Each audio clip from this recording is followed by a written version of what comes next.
Good evening, everybody. Welcome to the iRacing Esports Network and welcome to the Apex Racing League TCR Winter Series. We're here in Australia at the Phillip Island circuit. Andrew Woodhouse, Adam Bath and Sam Kumo bring you all the action courtesy of Apex Racing TV. And Adam, we love coming to this circuit, and it's usually the curtain raiser for the Pro Series, but here it's coming closer to the end of the Winter Series. Yeah, we've got the 3 races coming up today, and then we've got a week's break, and then we've got the final race of the regular season. So this race meeting, as you said, usually the curtain raiser. Now this one could be quite pivotal in deciding who makes it into the showdown or not. So drivers will have to think carefully about where they do their moves today. Maybe not like they do in the opening race meeting of the season, where they lunge up the inside into the Honda hairpin or into MG. They're going to have to be a bit more strategic because there are points and podium credits at stake for those trying to get into the showdown. So it could be a pretty interesting evening and could be quite pivotal in terms of who makes it into the showdown in a few weeks.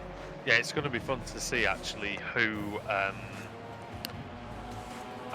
does maybe use a little bit more caution and who goes for it a little bit more. I think we'll see the ones further back in the championship with nothing to lose really go for it. But all remains to be seen. 3 races tonight, as usual, and 2 of them will be decided by the reverse grid wheel. And we're coming towards the end of qualifying, Adam.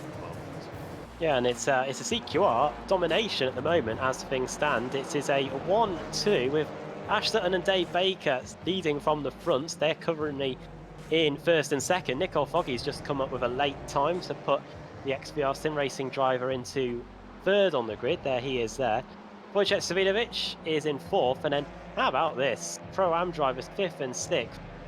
And it's XVR Sim Racing's Rich Warmingham and it's Boosted Sim Sports David Von Breck. Those two are having a whale of a time here. They are slap bang in the middle of the top 10 with it completed by local hero Jake Blackpool.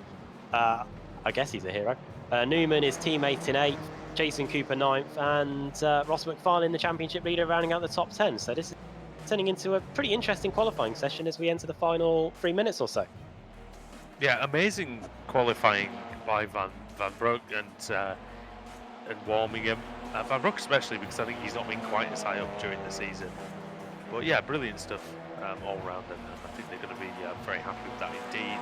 Looking down the field, there's quite a few drivers actually you wouldn't think should be so far down. Probably the likes of Adam Hadfield, Josh Simmons, Miguel Freitas that we're looking at there. Kip Stevens even down 25th. You probably expect them to be a little higher up. Yeah, but I think it is still relatively tight in this qualifying session, as you can see from some of the times there. And from memory, with it being the opening round of the season over the last few years, it has often produced quite a lot of overtaking around this circuit. I think Ash Sutton once gained 40 plus positions to come right from the back of a full reverse grid to win. That is, of course, Ash Sutton though, so we'll have to wait and see what the other drivers can do. Yeah, he's absolutely no stranger to those big charges through the field. We may see one later on, especially if he can get near the front of race 1 and end up with the reverse grid putting him near the back, of course. So we'll see that. Looking down the list, Jason Cooper in the top 10. That's good from him. Who else have we got who's having a good run? In fact, we can mention the ones who are banned from qualifying, it looks like. Alex Neller, Rusty Laidler, Ben Palmer, John Roberts, Jack McIntyre and Sean Gardner all haven't set a time at this point. And not too long to set it either. It's not the most strict track in the world for off tracks. Of course, that does help because you're surrounded by grass and gravel, so you really know where your limits are around here. But here is Andrew Whitehead. He's coming over the line now. Does an improvement, a 140.159. It does still keep him in 34th place. And cars that haven't set times yet. Paul Smith going well. Adam as well.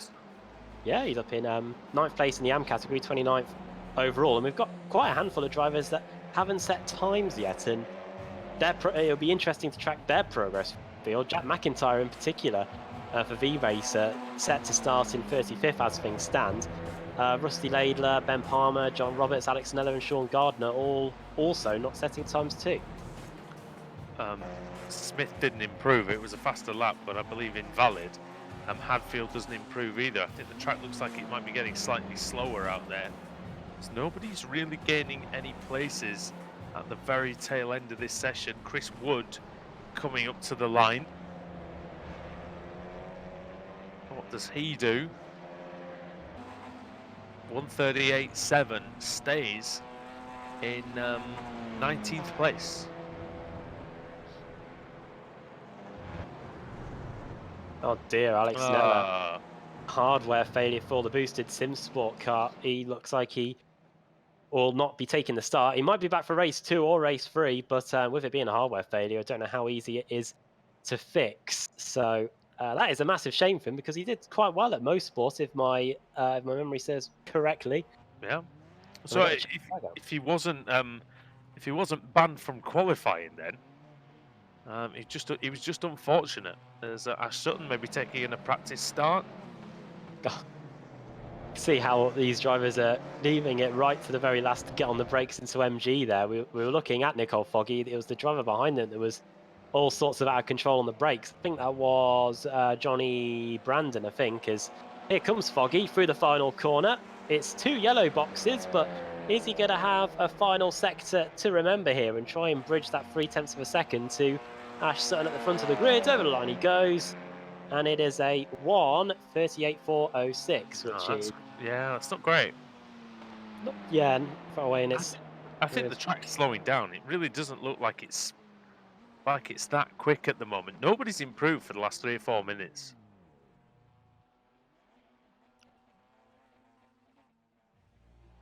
So it looks like the sun is trying to come out.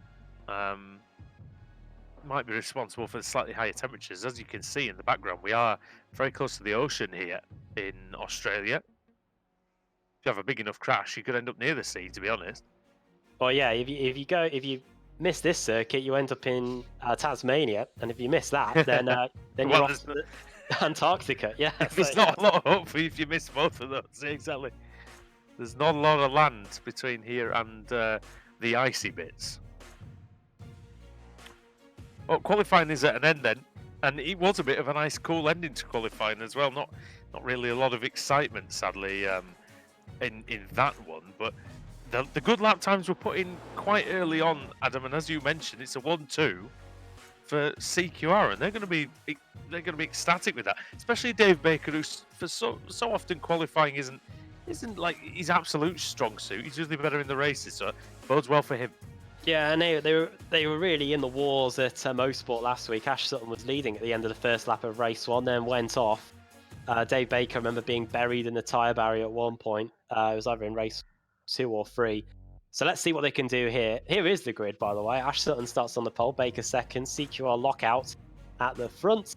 Then it's Nicole Foggy just over 100th of a second behind. Wojciech Savidovic in 4th, very close between the top 4 cars. And it's the top 2 in the Pro-Am category, 5th and 6th on row 3. Rich Warmingham and David Von Breck. Then it's Jake Blackhall, the Aussie, in 7th. Pete Newman in 8th. Jason Cooper, 9th. And Ross McFarlane, 0.02 of a second behind him, in 10th.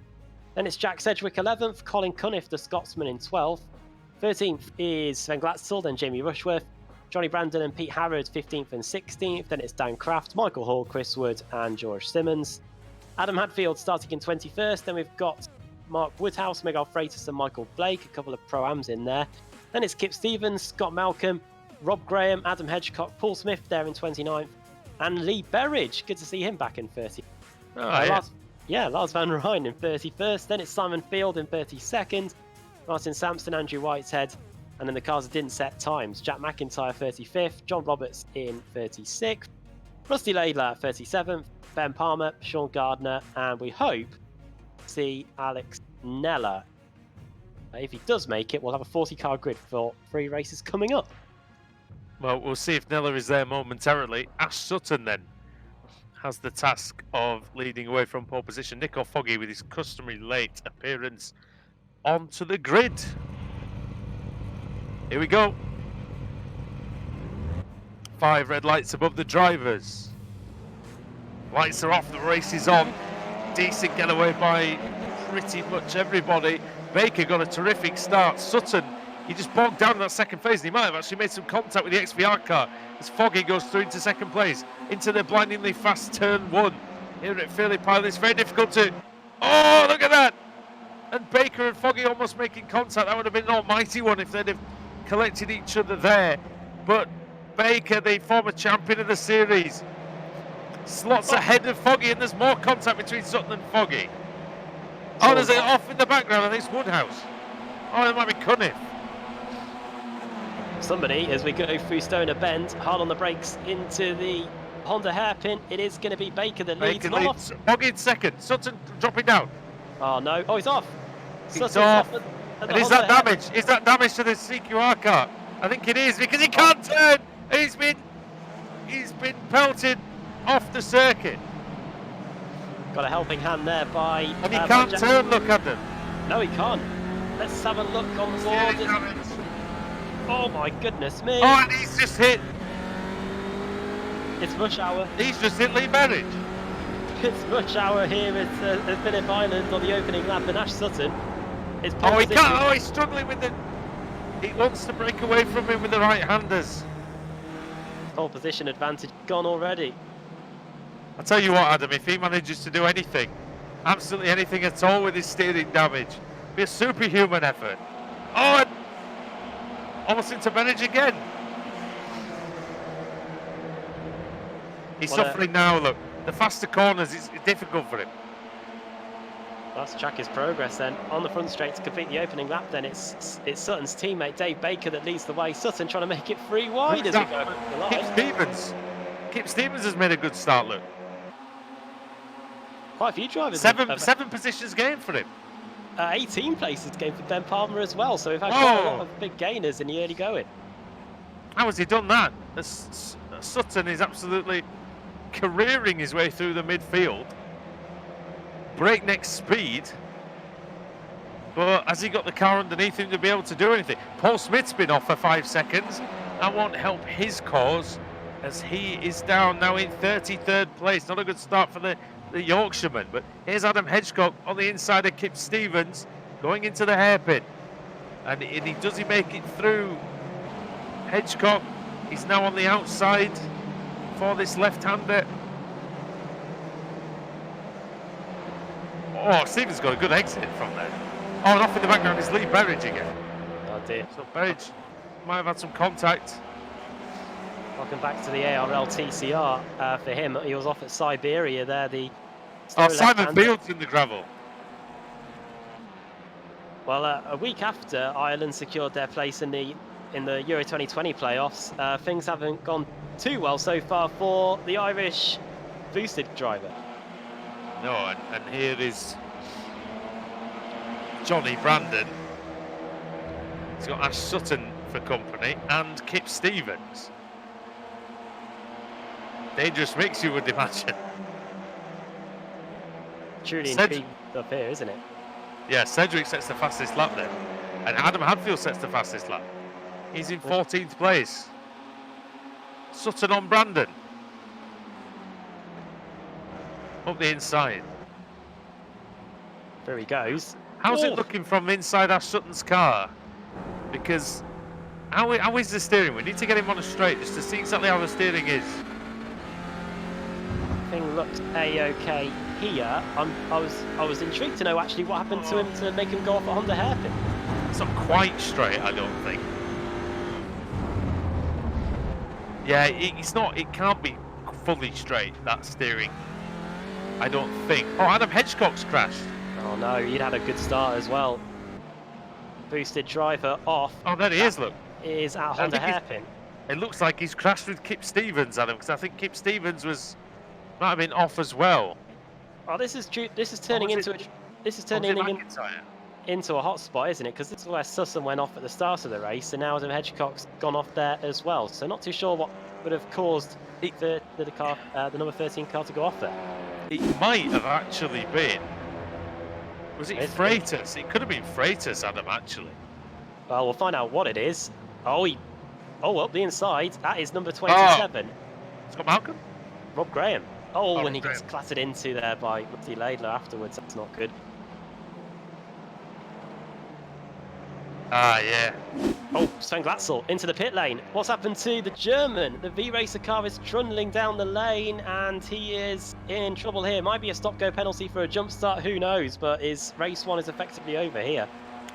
The car doesn't look damaged, so maybe he's not put the fuel in. Quali fuel, no, maybe. Yeah. Maybe. Well, he'll be hoping for a big reverse grid in that case, because he will emerge in last position. Meanwhile, we've left these guys battling away at the front. It's Baker versus Svidovic. I was going to say, look who's battling for the lead all of a sudden. Wojciech Svidovic. Two of the old veterans of the series. It's his best qualifying in a while in P4. Well, at Mosport last week, if memory serves correctly, I think, at least in race one anyway, with Wojciech Svidovic. But let's see what he can do here in race one at Phillip Island. Of course, Baker and Wojciech have won pretty much the last few BSR or ARL TCR title. Yeah. If you take Andreas Katz and Sebastian Job out of the equation, of course. Yeah, indeed.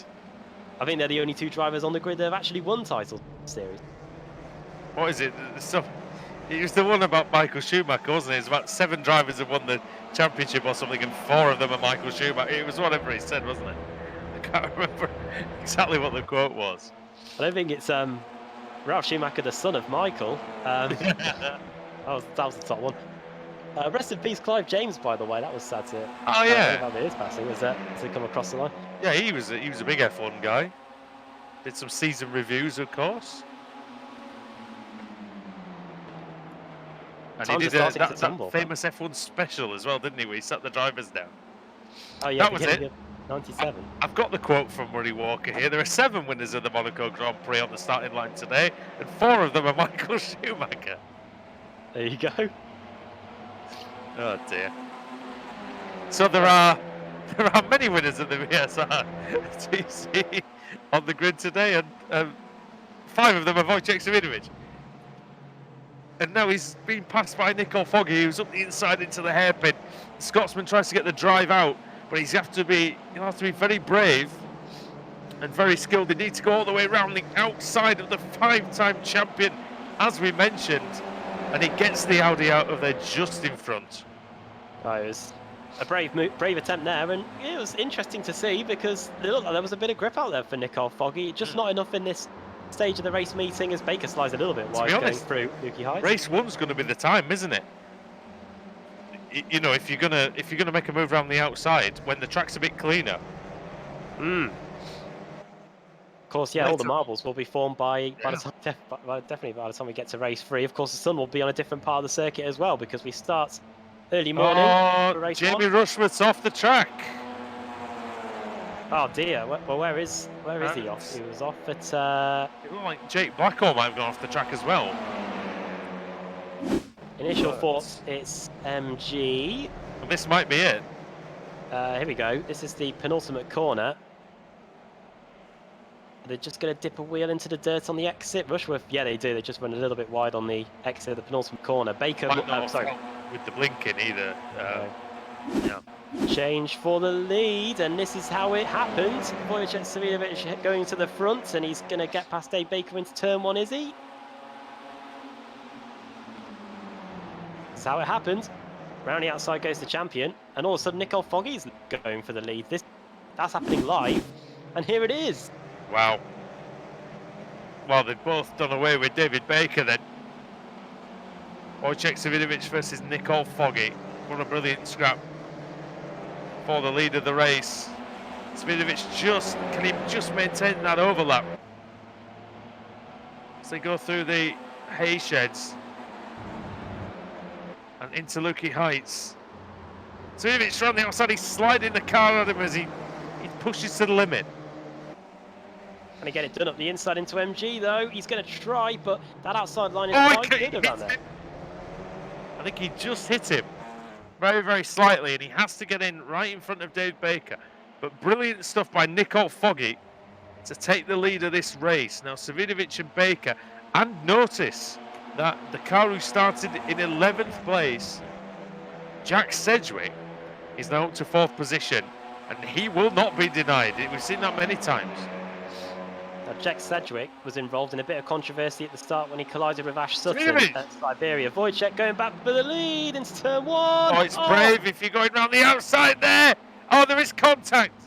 Again, Zvinovic is sliding, but I think he manages to survive. And for the second time, Nicole Foggy has made slight contact around one of the fastest parts of the track and gets away with it. Well, mother of all tank slappers there for Davidovic, but he was able to hold on to it well. Sedgwick versus Baker now. Cedric Carr sliding, breaking adhesion as he goes hard on the brakes to try and get round the outside of Dave Baker. He's having a look up the inside this time into the left-hander, but nothing doing there. Baker, the wily veteran, knows what he needs to do. Look at Richard Warmingham. There's more evidence of that XVR car being very good on its tyres and very good in the middle and the end of the race. And Richard Warmingham, now fair play to him, he started in 5th. He's still in 5th, but he looks like he's actually slowly getting an advantage on this front 4. Yeah, the 5th and 6th, Warmingham and Van Brecken. Oh, Cooper, what's happened to Cooper? Blackall's gone through. And now Rushworth has gone through. Recovered. He's back. He's down in 10th place now. He had made a few positions earlier, but they've all been lost. Just incidentally, on Warmingham and Van Breck, the two Pro-Am drivers, they're the only 2 drivers in the top 10 to remain where they started. So they're holding their positions well here so far. How refreshing is it to see? Oh, as we see a battle for the lead again. Zvinovic trying to come back on Foggy in that very same corner. He's now trying the big long run around the outside. Tell you what though, even if he doesn't make it, he's going to get a great run into the Honda hairpin. Adam, can he do it? Let's have a look. Honda hairpin's been a trouble spot for many of the drivers today. Through Stoner Bend, the flat out left-hander. Oh, he's almost nudging him. Foggy covers the inside. Where's Sedgwick going? Oh. Straight out of nowhere there, and it looks like Dave Baker might be able to pounce on Wojciech here. We haven't seen many cars get it done around the outside, but the Apex Racing team Audi is able to remain in 2nd place. I had to think about it for a second. Oh, what's happened to Colin Cunniff? Colin Cunniff! Oh no. Oh, he's off the track. He's lost several places, maybe 4 or 5 of them actually. And there's a car off. It's Chris Woods off at the hairpin. He was in and around with George Simmons, so I wonder if Simmons might have got into the back of him or something. He looked like he got pushed wide. Didn't see who by. And now at the hairpin, Baker defending hard from Sedgwick. How great is it to see Warmingham and Van Broek still up there after the qualifying? Brilliant. It's a really quick track here, so if you can get your lines right, you'll be able to really stick it with the guys at the front. And Warmingham and Van Breck are showing fantastic pace here. Interestingly, though, CQR, they were fastest in qualifying 1 and 2, but they seem to be drifting backwards in the race. Here we go again. Inside line this time again for Wojciech Zvinovic. These two need to be so careful that they don't run into each other, because they are going to have an almighty one. As I said on the first lap, I know I was repeating myself, but it really will be a huge crash, Adam, if they get together at this point. Yeah, if you're going to have one here, you're going to have a big one. And here comes Van Breck versus Ross McFarlane. Here comes the V-Racer car. He's going around the outside of Stoner Bend. He should have the inside for Honda, though. Yeah, McFarlane up the inside then. Part of the reigning team's champions. V-Racer. And Van Broek might lose out here to Jake Blackall, the Australian. Home race for him. Oh, Jamie Rushworth's getting in on the act then. Having got past Cooper, now setting his sights on Blackall and Van Broek. Through the hay shed and up to Lukey Heights we go then. Nearly 3/4 of a way through this one, and it's incredibly close here. Jason Cooper won some of the positions that he lost earlier in the race back, but look how late they're breaking into MG, and all of a sudden Jason Cooper's got Pete Harrod trying to get around the outside of him. Can't get it done. Yeah, for a corner that's so tight, it's not actually super easy to get a move done there. It's quite a short run into it. Especially in the front-wheel drive car, it's quite difficult because it's tough to get around the previous left-hander. On a bike, it's a dream overtaking spot. side by side at the front. This could be a bit more of a concrete manoeuvre, this, for Savinovic. If he can get through, he's sliding it in front of Foggy. He takes the lead again. Wojciech Savinovic showing just why he's won so many titles in this league. That was a brilliant overtake. Because even though he was alongside Adam, he still had to get that done and not give Foggy a chance. But he might get the chance here. Oh my goodness me, he's found a little gap there as Nicole Foggy. He's going around the outside into Honda hairpin. It's all about the braking. He got alongside, but there just isn't enough grip out there, and Wojciech Savinovic is just about going to hold on to the lead. But what bravery and what commitment between these two, because I thought for certain they were going to quarter panel each other into the first corner. Well, we drive this car on a weekly basis, right? And I am astonished by the speed and the precision of these drivers. Really, like, everybody watching at home, you know, if anybody dares just dismiss this as sort of pretend car racing, you're talking rubbish, because these guys have to be so precise, so knowledgeable, and so brave in their actions and in their racing, they're decisive in their manoeuvres. And anybody who wants to give it a go to iRacing.com, sign up, get on the track. Yeah, get on the track. Black Friday even. There's offers on membership. There you go, iRacing free plugs for you. But come and do it. You will see that it is not easy. We've been doing this for years, and it is very, very difficult. We're nowhere near this level. This level is outstanding. You're seeing the best of the best. Oh, I think sometimes we're about 1.5 seconds off the pace in some of the series that we do. Hey, I'm happy with that. There we go. Look at these guys here. 1.5 seconds. I would have put about 24th, 25th place, you know, on the grid. That would have been okay. Been happy with that. Oh, I get terrified if a car's 1/10 behind. And speaking of less than a tenth, it's Foggy versus Wojciech again as they go through turn 3 on the break. Oh!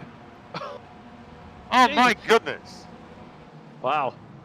Wojciech up the inside, and I think Foggy's still going to be alongside. This could be his opportunity into Siberia. Oh, nearly. So close. Again, you see the conviction and the experience of Savinovic and Foggy, and the skill to not run into each other and to know they're not guessing that they've got this overlap. Adamo! Oh, dear me, they almost learned that the hard way though. They know that they've got this overlap. They know when they can slide into position and slide in front of or inside the other car, because they've just got that inherent knowledge of space and awareness. And Sedgwick now trying to absolutely boot it, coming out of the MG hairpin to try and get past David Baker. He wants the bubbly. Not got long to get it though, and by the way, that's coming up soon. By the way, through the final corner, white flag is not going to be out because it's a very short lap here. So I think we're going to squeeze 2 more in. So over the line we go, penultimate lap, 2 more shots of the bubbly for Sedgwick, and it's 7 positions gay.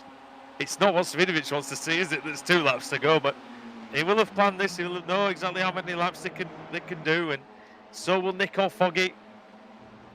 Well, so far, I hope everyone gets the fuel right. So far, the trend has been Foggy getting a good run out of this corner, getting alongside, but just not being able to get the move done into Honda. So we'll see what he can do this time. Warming him briefly off. Goes the XVR car. He doesn't lose any places though. He's still in 6th place.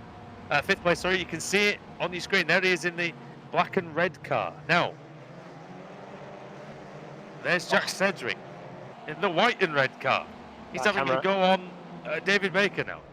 Oh no, there's Jake Blackhall, and that's Jason Cooper. Oh no, they were fighting for position in the top 10, but fortunately they were so far ahead that they've only lost a places. Disaster for the Australian then. Oh, bang! Knocking 7 bells out of each other there, dear me. Yeah, very rightly switching. Wojciech Savinovic has nearly lost it. Oh, he very nearly threw it all away, Savinovic. Foggy leads now then. Baker trying to keep that place on the podium ahead of Jack Sedgwick. Can he do it though? Right then, so Nicole Foggy now leads the race with a lap to go. Not too sure where he got the move done. It looked like it might have been on the exit of Siberia. They were wheel to wheel going into Lukey Heights, and that's where the contact was made. He's got a gap now. He's got a 0.7 of a second gap. It's his to lose, Nicole Foggy. Can he do it for XVR? After all this effort, after this titanic battle, can this battle be won by the Scotsman? Or will it be the man from Poland living in Dublin, Ireland?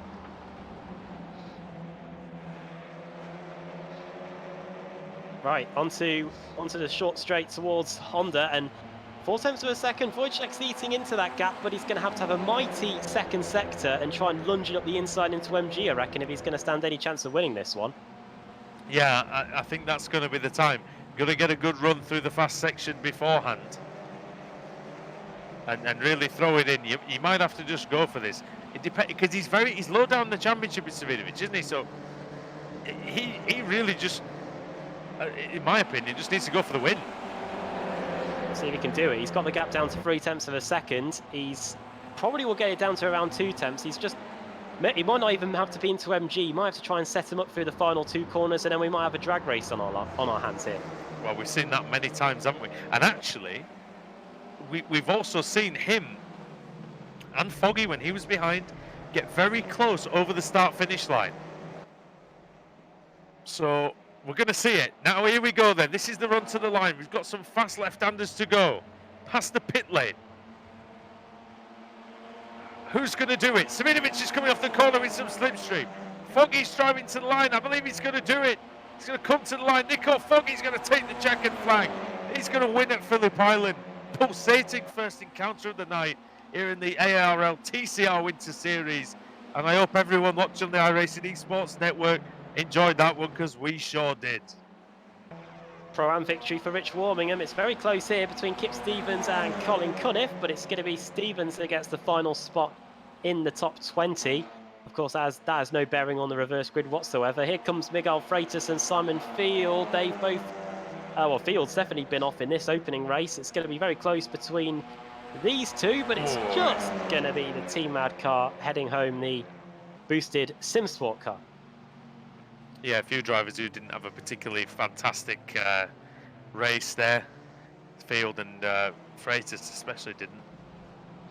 Sven Glatzel finishes in 36th place in the end, but he did finish on the lead lap, and that will keep him in contention for the reverse grid. A 54-second pit stop though, so I'm trying to. You surely wouldn't get that amount of penalty for a jump start or whatnot. It was probably the fuel. You're right. So unless he had a meatball that we didn't see. The car looked. Although saying that, he could have accidentally checked his tyres or something, couldn't he? But once the tyres start going on in these things, it can take quite some time. Maybe nature called. I don't know. Well, maybe. You never know with these guys. More stupid things. Yeah, I've had the postman intervene before in a race. Yeah. I bet you if I was a regular iRacer now, I'd have a job interview calling at some point. You'd hope anyway. As the cars return back to the pit. Okay, before we do the results, I should say, we've got the reverse grid wheel to do for the first time tonight to set the grid for race 2. If you've not seen it before, we have a wheel with many different sectors in it, and when we spin it, the number that it lands on will determine how many cars are reversed for race 2. I've probably made that sound a lot more complicated than it is. Basically, we spin a wheel, whatever number it lands on gets reversed onto pole. So let's hand it over to our director, camera operator, reverse grid operator, Sam Kummer, to do the first reverse grid of the evening. Yeah, that's right. The wheel with many sectors on it will be spinning. And where it lands, it is full -1. All right then. No idea who that is. Hopefully, if we get the results on our screen, we might be able to work that out. We'll run you through all those guys in a minute, Sam. Maybe we could just scroll to the bottom to see who benefits from this. You going?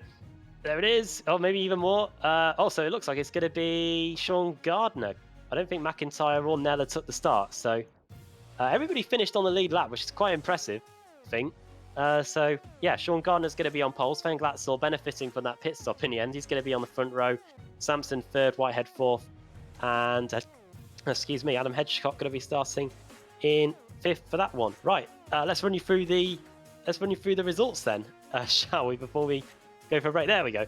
Nico Foggy wins. Bojack Savinovic second. Jack Sedgwick in third. Dave Baker, after being a CQR 1-2 at the front at the start, is going to be very disappointed that neither of them ended up on the podium there. He was displaced late on by Sedgwick. Rich Warmingham, highest Pro-Am driver in 5th. Not often you see a Pro-Am driver in the top 5 after race 1. That is mighty there by the XVR Sim Racing driver. Ross McFarlane finishing in 6th, then David Von Breck in 7th, then Jamie Rushworth, Ash Sutton 8th and 9th, and 10th Pete Harrod. 11th Jake Blackall. That collision with Jason Cooper not impacting him too much. Then it's Johnny Brandon in 12th, Jason Cooper 13th, and then a trio of SimSports Racing USA drivers, Kraft, Hall and Palmer there. Then it's Hadfield 17th, Michael Blake in 18th place, and as the results flick over, 19th Pete Newman and 20th for Kip Stephen. Colin Cuniff in 21st place, 22nd, just 2 seconds between them, 22nd and 23rd, Lars van Rijn and Rusty Laidler. Then George Simmons 24th, Paul Smith, he did manage to recover from that off to get into 25th. John Roberts back of the grid but managed to climb to 26th. Chris Wood 27th, Mark Woodhouse there in 28th place. 29th for Lee Berridge on his return, that's not too bad. Scott Malcolm 30th, Miguel Freitas, the Portuguese, in 31st. 32nd for Simon Fields. Then we get into the contenders that are going to be at the front for race 2. Adam Hedgecock in 33rd is teammate Andrew Whitehead. We haven't actually seen Andrew Whitehead for a while. I don't think he's in 34th. Then it's Martin Sampson 35th. Sven Glatzel, of course, coming in for that early pit stop. He's in 36th and is going to be starting second for race 2. Sean Gardner there 37th on pole for race 2. Then, unfortunately, Rob Graham not benefiting at all from the reverse grid. He was the last car running. He finishes in 38th, and hopefully we see Jack McIntyre and Alex Neller can get his hardware fixed for the second race, which is coming up shortly. All right. Well, that race will be coming up at the other side of the break then, here on the iRacing Esports Network. If it's anything like as good as the first one, then, well, it's going to be definitely worth sticking around for. So we'll see you at the other side of the commercial break here on Apex Racing TV, iRacing Esports Network, wherever we are. It's so exciting.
Growing up as a kid in Oklahoma, where I'm from, the Chili Bowl is the biggest race that we have.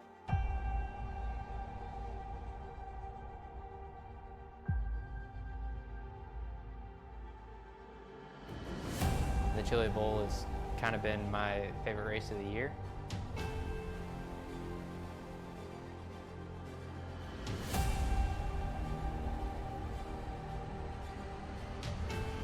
Growing up a dirt racer in Oklahoma, that's kind of the holy grail.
Coming for a splash.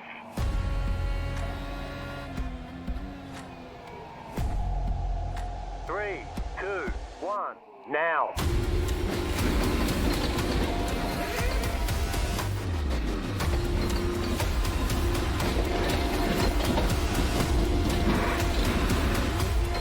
All clear. Punch it. Great job. You did really well.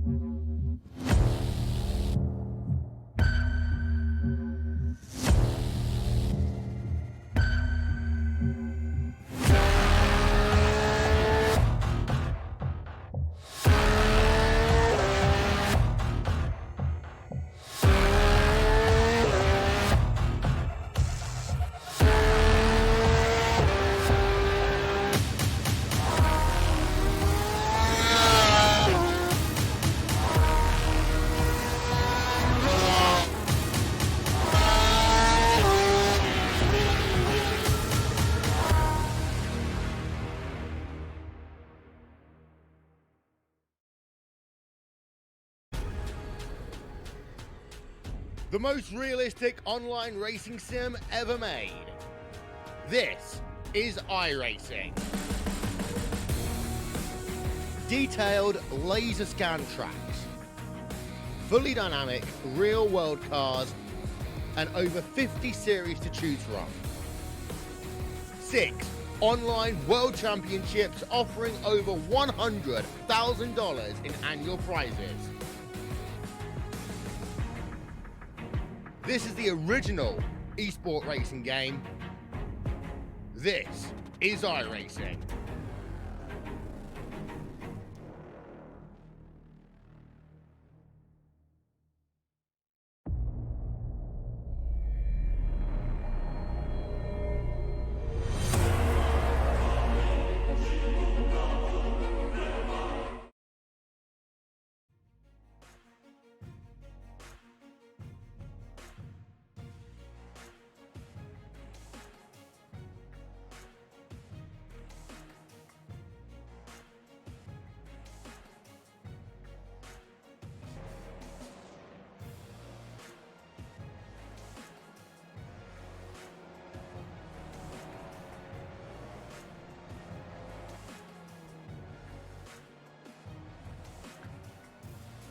Welcome back to the iRacing Esports Network and the ARL TCR Winter Series at the Phillip Island Circuit in Australia. Andrew Woodhouse, Adam Bath and Sam Kumar bringing you all the action for Apex Racing TV. And race 2 is upon us, Adam, and Well, race 1 was brilliant. We had such a great battle between some of the heavyweights of the series, and well, that reverse grid is certainly going to be very tasty. Hope so. Yeah, we've got pretty much everybody reversed apart from Paul Rob Graham and our 2 non-starters from race 1, Alex Neller and Jack McIntyre. So it's going to be tough for the guys starting at the back. We saw how chaotic it was in the midfield on the opening lap when Ash Sutton got sent off into the barriers by Jack McIntyre, not Jack McIntyre, Jack Sedgwick early on. So it's going to be interesting to track their progress and see what the Pro-Am drivers that finished in the bottom half of the field can do in this one. Indeed. And, well, it was a cracking first race, as I said. And now the challenge for those drivers is to come through the field. And how much danger is there on the first lap at Phillip Island if you try to force the issue? I think in reality it's probably a bit easier to force the issue on the first lap because you're going a bit slower around some of the corners than it is later on in the race, because some of the corners here are pretty quick. So if you do make a mistake or collide with someone from lap 2 onwards, you could have a far bigger accident than you would do on the opening lap. So not that I'm encouraging everybody to go gung-ho from the outset here, but yeah, that could be interesting. We could have a multi-car pile-up, of course. We did nearly see an absolute massive one off the start, didn't we, with Foggy and Sutton. But here's the grid. Indeed, let's run you through it. Only 3 pro drivers in that top 12 there. Sean Gardner on the pole, Sven Glatzel in second, then Martin Sampson, Andrew Whitehead, Adam Hedgecock, then Simon Field, Miguel Freitas, Scott Malcolm, Lee Berridge, and Mark Woodhouse completing the top 10. Then it's Chris Wood and John Roberts completing the top 12. And the rest of the field cycling through your screen now. Watch out for Paul Smith, he's in 13th place. He could be on for a good one here, hopefully. Adam Hadfield there in 21st place, and quite a lot of Pro-Ams there in the midfield too. Yeah, watch out for them, and not too far away from getting started here. No, indeed. Race 1 winner. Well, that was Nico Foggy. He's going to start way, way down in 37th place. Here we go. He's going to get off the line well at the front. Well, Sean Gardner didn't take the start, so Sven Glatzel away and clean off the first row. He's going to be the favourite for this one, surely. He leads from Hedgecock, then it's Whitehead and Field, so the boosted team, 3rd, 4th and 5th at the moment. They'll be very happy with that. So 2nd, 3rd and 4th. They'll be really hoping they can stay up in those lofty positions. Glatzel leads for V-Racer, the German, on his way. Oh, Scott Malcolm, there's a problem. There's a problem. Oh, there he goes. Did he hit the wall? I don't know. He might have got away with that. Then he ended up in the sea there. Pete Newman also off, and he's back on again. Hopefully there's not too much damage there. There's more cars off. That's who's that flying across the grass? That's one of the Sim Sports Racing USA cars. Can he slow down? No, he can't. They're nearly 4 wide in the hairpin, Adam. That's the problem. There, he's wiped out Sutton. He's wiped out one of the other CQR cars, Jamie Rushworth. Nightmare starts for them. Michael Hall in the grass as well. Really, I don't know how difficult it is to slow the car down if you're going up the inside there on the grass and the gravel, but I imagine very difficult. Yeah, we've seen a few T-bone situations, and we saw it straight away there on the opening lap. Foggy's got past Savidovic.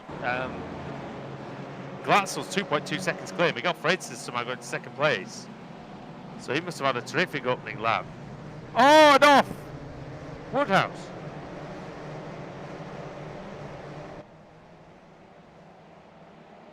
Oh no, down the order goes the oh, there he is. He's back on again now. Not hard to tell whether he's got too much damage, but look at the lead this guy's got. Sven Glatzel, he was in the pit lane in race 1. Now he's got a clear track in front of him with Miguel Freitas 2nd, trying to keep the 2 boosted cars at bay, and there's such a big gap back to 4th. Simon Field, sorry, not Simon Field, it's George Simmons leading the 3rd group of cars.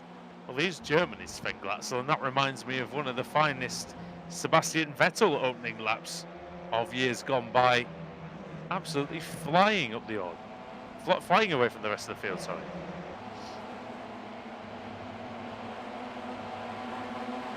incredibly close here. Paul Smith trying to get some positions. He's trying to get past Dan Krabs, who's had a fantastic start. He's Wait, getting it says 14 Sven spots. Glatzel's crashed. What's Oh happened? no!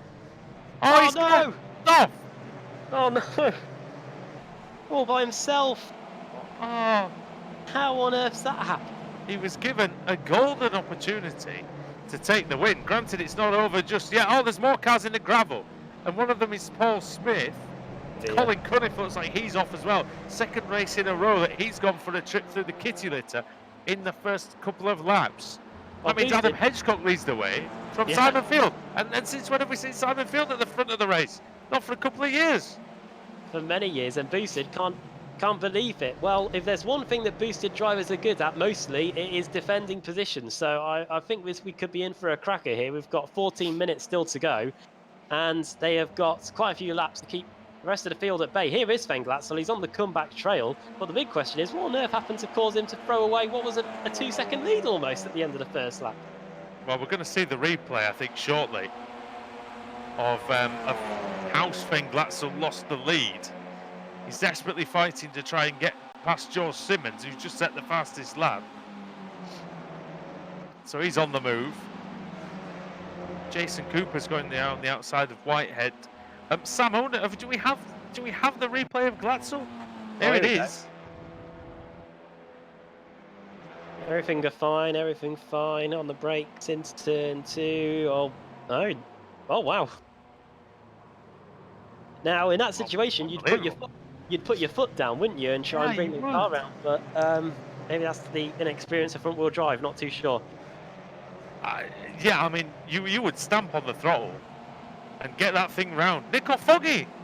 Oh Nico no! Foggy is dropping down the order.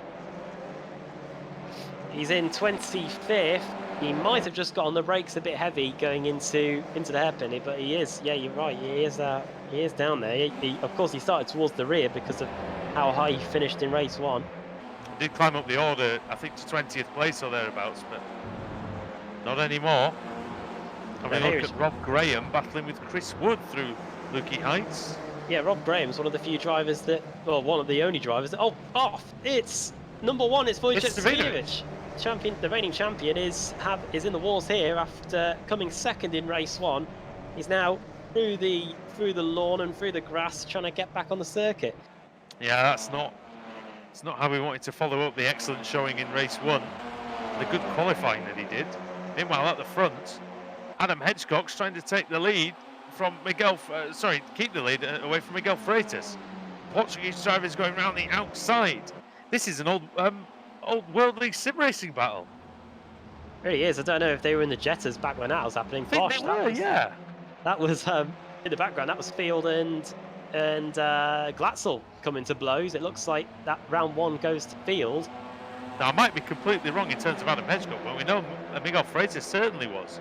Maybe my memory's quite rusty, but we'll see. Simmons up the inside. He's already gained 11 places here. He's trying to make it 12, but Adam Hedgecock is proving to be a tricky customer, and it doesn't help that Josh Simmons is disappearing and reappearing. Yeah, his internet's obviously provided by dial-up connection. Got Simon Field trying to stave off Sven Glatzel. And Field, the veteran of this Thursday night league, was fighting for the title way back in 2015. He's trying to battle with Glatzel now. I think the V-Racer driver is going to get through. He's still got an opportunity, Adam, to atone for that. I'll be honest, it was a terrible mistake when leading the way by so much. Crazy, really, but yeah, he's got plenty of time. Better to do that mistake right at the beginning of the race and have time to make up for it. Here comes Simmons. He's trying to take second place away from Adam Hedgecock. That one thing we do know about that boosted car is it is mighty quick in a straight line, but it's not quick enough to stop George Simmons, who is through into turn 1 and it's up into second place. What can he do about Miguel Freitas in front of him, though? Well, that's the question. Oh, he's trying to go through on Hedgecock. Oh, look at that! It's like Brilliant run by Glatzel. That was great. Now he's got to try and get by the Apex Racing Team car in front of him. Oh, he's disappeared. Simmons Oh. again. And it's really, we've seen this many times. We talked about it over the years, how difficult it is to race a car that's got dodgy connection. And, you know, it doesn't make it easy, especially when it's in such close quarters racing, just as he does there with nudging him on the rear.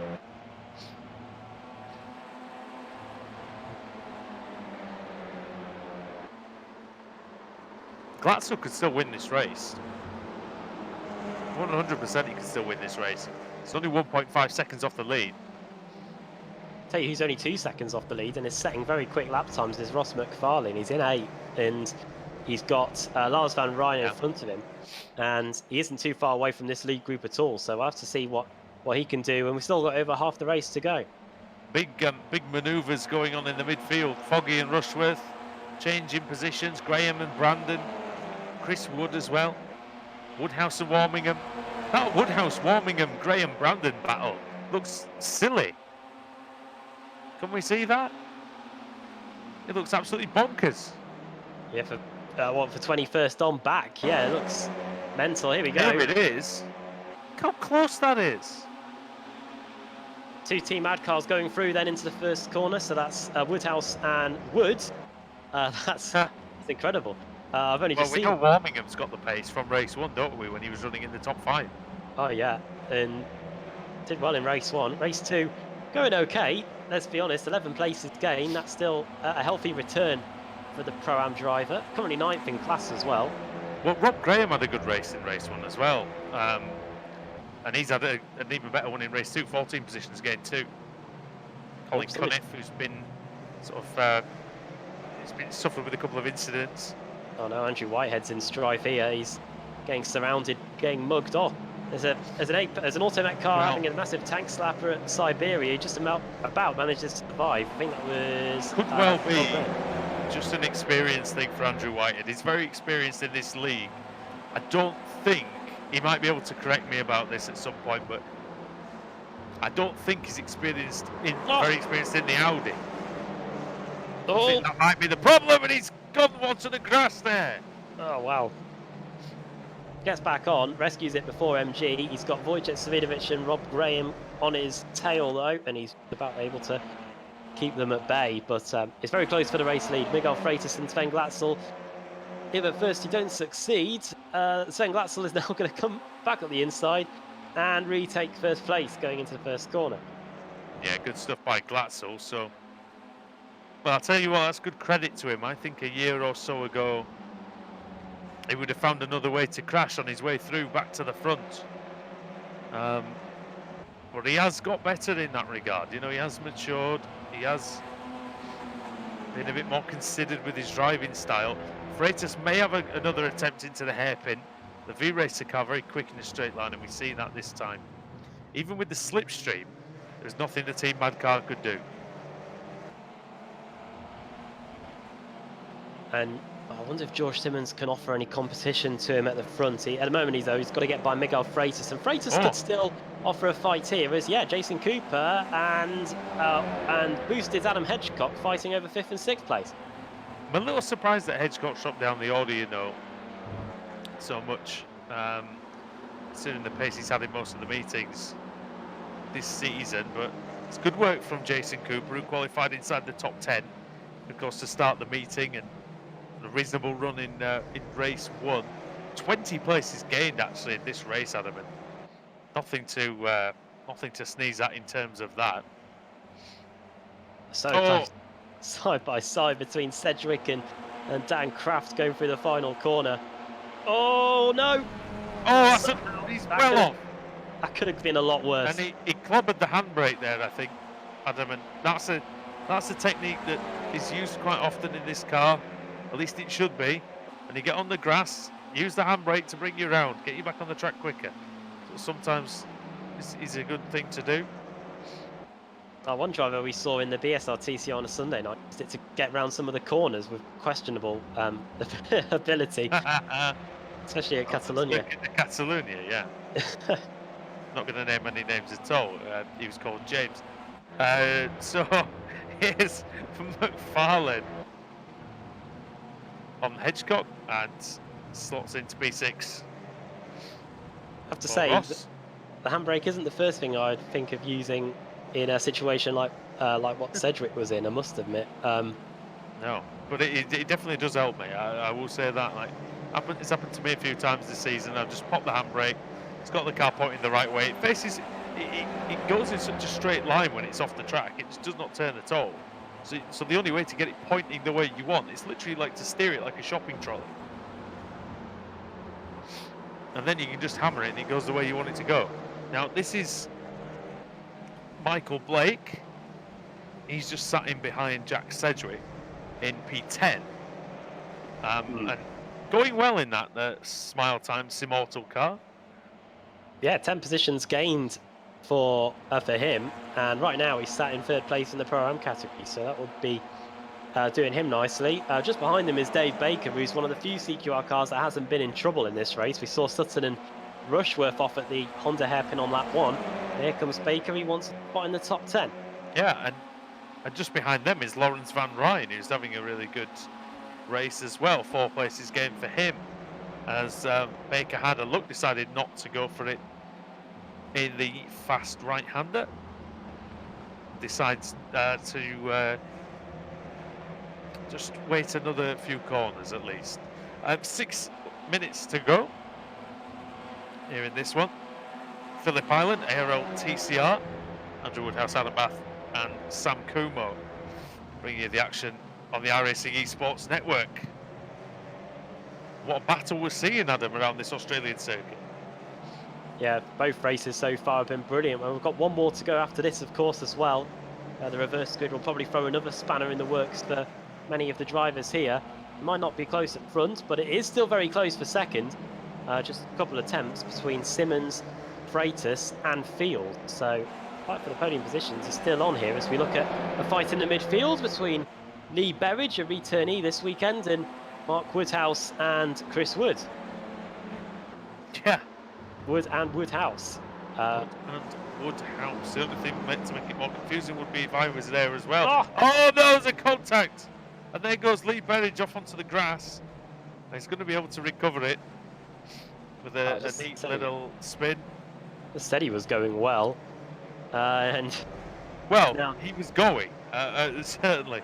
It was 11 positions lost from where he started, but now a few more, sadly, for Berridge. But it's very good to see him back. I hope he carries on into next season.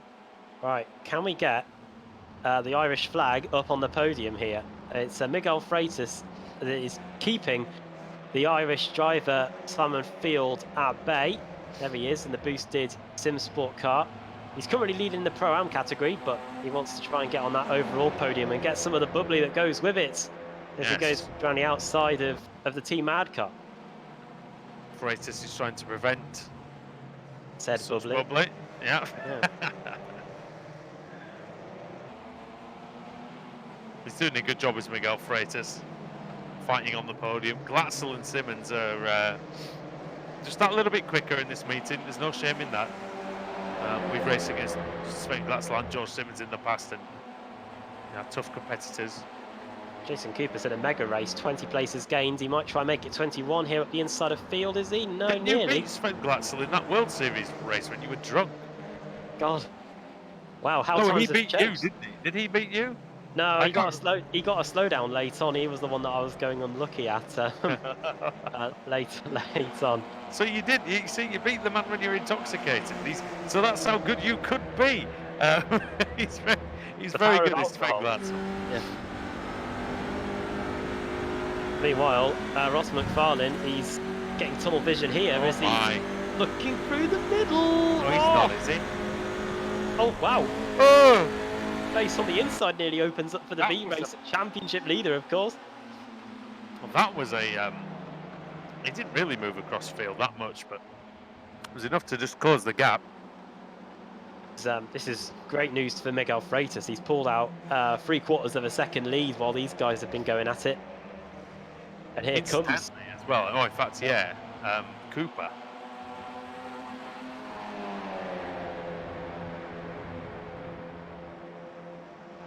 Up the inside goes the boosted motorsport car. Boosted V Auto, mate. Great to see these Oh. two fighting in the top 5. I don't know if McFarlane gave a little nudge to Field that time.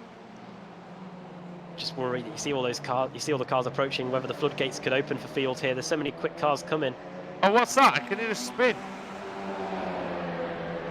It's a Sim Sport Race USA car, maybe. Oh, it might have been Michael Blake actually going wide. These guys up to the top of the hill. Cooper's Oh. through then. So too is McFarlane. Cedric's hit Field. Now here. Hairpin! Contact between Field and Kraft. They've made contact in the past a few times. Wow.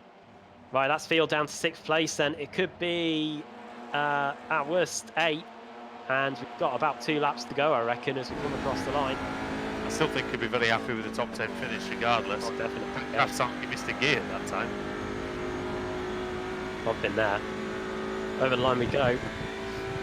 Glatzel is 7/10 clear of Simmons. This battle still rages on. Field versus Sedgwick. Oh, giving each other the bare minimum of room, but Field late on the brakes, goes in deep, and that allows Sedgwick to say thank you very much, Sunshine, I'm coming through. Oh, And Dan Kraft trying to follow him. Crafty Field on the brakes. Oh, the boosted car very good. I mean, it might have had a little touch there, but it is going to be car 26. It is just ahead of car 22 here going into Siberia, or not.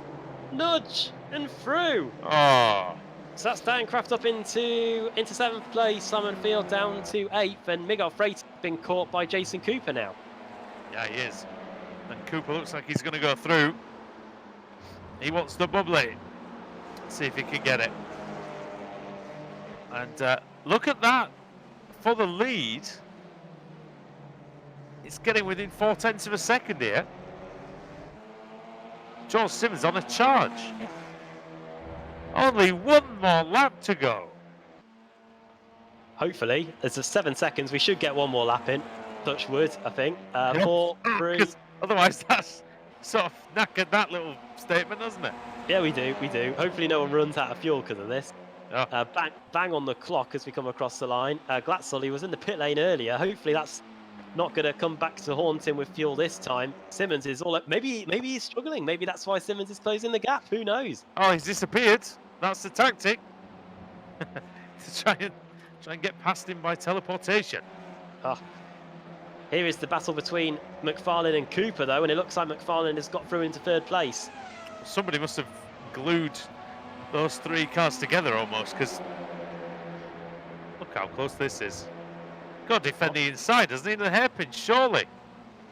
Oh, Simmons leads. Oh, what's happened? There's the lead. Have they come together? They have. They've come together at the hairpin. Almost disaster for Glatzel and Simmons. Simmons is into the lead, and how did this go on, Adam? Is it going to be the case of the disappearing Audi? He tries to go the inside. Oh, maybe there was just enough room there, but it was a questionable one, and he's let him back through. Glatzel resumes the lead then. He tried to set the dummy at the inside into the Honda hairpin, and there wasn't enough gap there, personally. Simmons has got so much grip in the faster corners. Oh, he's gone wide! He's gone wide, and he may lose it all! Simmons trying to lean on him, going around the final corner, he's disappeared again! He carries on. Simmons is still ahead. It's the race to the line, Adam. I can't quite believe what I'm seeing. Simmons, Glatzel, Jason Cooper's in there as well. Who's going to take the win here at Phillip Island? It's going to be George Simmons. It's going to be Apex Racing Team. An unbelievable finish. And look how close that was for the top 5. Well, I make that 0.3 of a second covering, or 0.4 of a second covering the top 4 places. That is a crazy finish. I thought Simmons had not got the win there, but he got up the inside. Glatzel ran wide going into MG. The two of them were wheel to wheel. Simmons had the pace on the outside line, and Glatzel just couldn't get by before they crossed the line. And What a fantastic second race. There was a little bit of a lull in the middle, but it came right back alive again at the very end. And it's Apex Racing team that take the honours in race 2 with George Simmons fighting from 14th on the grid to come home and win the race here. Yeah, and I feel like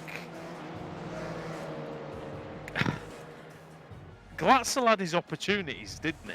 And certainly when he threw the 2.5 second, 3 second lead away that he had, I think that was the key moment. But it was just a minor misjudgment into MG, and it's such an easy corner with that downhill braking zone to just overcook it and run a little bit wide. There's nothing he could do. He was trying his best, but George Simmons snuck through and really hung tough, didn't he?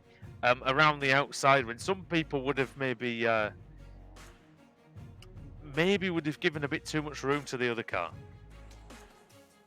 Well then, the drama isn't finished just yet because we've got a reverse grid to do for the final time tonight before we run you through the finishing order. So let's get Sam Kimmo in one more time, who's been having to flick about the field a lot in that second race with all the action that was taking place. Now you got to press the button for the final time tonight, Sam, to set the grid for race 3. Yeah, thanks, Adam. I think this is the easy part of the evening, so let's just get it over with. But yeah, what a finish.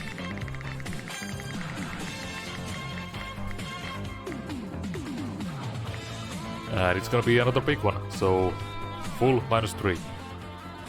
God. Let's get the finishing order up and see who that's going to be then. From memory, I don't think we had any retirements in that one. Let's have a look. There's the finishing order. Let's go right down to the bottom and find out who it's going to be. So Ash Sutton, he did not finish the race. Oh, hello. Why is Sven Glatzel being shown as finishing in 37? Not too sure about. Oh, I reckon. Did he get DQ'd after the finish line? That is possible. Yes. Maybe. I did see him fly off after the checkered flag. So I reckon we'll. Oh god, that's gonna throw a spanner in the works, isn't it? What do you reckon? Do we count him in the full -? Surely we don't count him in the full -3. I think we will leave that to the league admins, I believe. Okay. My guess, if we don't include him, then we'll leave that to their discretion. Sorry, guys. We don't want to be responsible for that. Let's run you through the finishing order then. George Simmons finishes in second place. It's Sven Glatzel that wins. Gonna not help the running through the results. George Simmons finishes in second. Jason Cooper just a tenth or a second behind. Then it's Ross McFarlane in fourth, Jack Sedgwick, then Miguel Freitas, Dan Kraft, Simon Field, Dave Baker, Nico Foggy, and then Peter Harrod. Then it's Jamie Rushworth, Adam Hedgecock, Michael Blake, Kip Stevens, Johnny Brandon, Rich Warmingham, Lars Van Rijn, and then Chris Wood. Then into the second half of the grid, it's Woodhouse, Cunniff, Rob Graham, Pete Newman. Then Paul Smith, Michael Hall, Wojciech Savidovic there in 25th place. That's a pretty good race by Wojciech considering he pretty much started last. Then Scott Malcolm, John Roberts, the Aussie Jake Blackhall, and then Rusty Laidler, Andrew Whitehead, Ben Palmer, Martin Sampson, Lee Berridge, he was off earlier, Adam Hadfield, David Von Breck, then Sean Gardner. I think what happened was Sven Glatzel went off and he might have gone onto a part of the circuit that he shouldn't. And that's why, yeah, look at him. God knows where he's off to. He's cut a massive part of the circuit. There you go. And now he's driving the wrong way. He's literally driving the wrong way around the circuit. Oh, my ears are Grand Prix racing. I've never seen. So that is why he's been listed as DQ'd. Well, if he does end up at the back of the grid for race 3, did he actually get DQ'd then? I mean, if he does end up at the back of the grid for race 3, he's only got himself to blame. So that's true, actually. I think I did something similar at. I don't think actually I might have similar at Zandvoort, not too sure. But regardless, if he does end up at the back, Sven, what have you done? We'll be back then after the break. Do you want to do the outro? You're all right. All right, we'll be back after the. I was mid-flow. We'll be back after the break here on the iRacing Esports Network for the final race of the day. in the Apex Racing League TCR Winter Series here at Phillip Island. It's been an absolute barnstormer so far. We'll see what will happen in the final installment of what has been a thrilling trilogy of an evening so far. So join us in a minute.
Growing up as a kid in Oklahoma, where I'm from, the Chili Bowl is the biggest race that we have.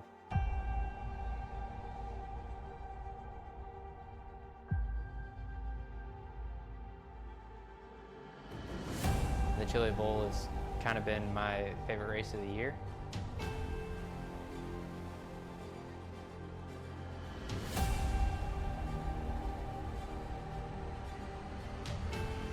Growing up a dirt racer in Oklahoma, that's kind of the holy grail.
We're almost out of fuel. You'll have to come in for a splash.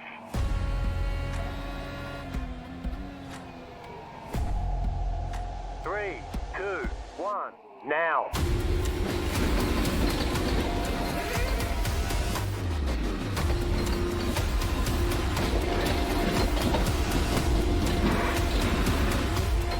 All clear. Punch it. Great job. You did really well.